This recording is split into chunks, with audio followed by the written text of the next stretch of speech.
Good morning, everybody, and welcome to Dash of Charm. Today we're going to be making some collard greens, and we're going to be letting it sit. I prefer to make the collard greens in the crock pot versus the saucepan just because it gets to sit and seep in all those juices, soak in all those juices. So let's get started. For garlic, go ahead and cut it up. Some ginger, okay? And we're going to go ahead and use the onion. We have onion, we have ginger, and we have garlic. Okay? Boom, boom, boom. We're gonna go ahead, turn our crock pot,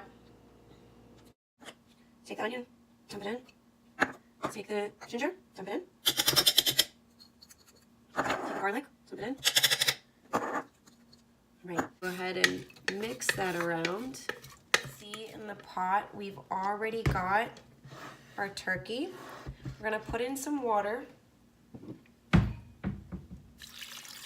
As you can see, I know it's a little difficult with the crock pot. So as you can see in here, we've had the turkey drum apple cider vinegar to that, but it's with the onions, the garlic, and the chunks. So now, I went ahead and made some bacon. I'm in the middle of cutting that up, some fresh bacon. The bacon, sprinkle it in there. As you can see, these have been washed 4 times. I got the shredded collard greens, so I didn't have to shred them up myself.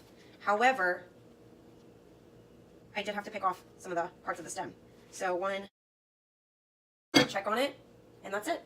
We're going to be cayenne pepper. Gonna go ahead and toss that in there.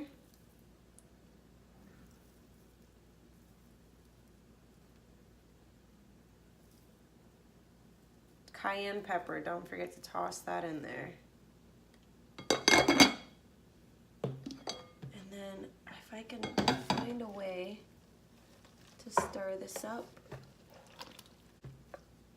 Just want those juices to soak everything up.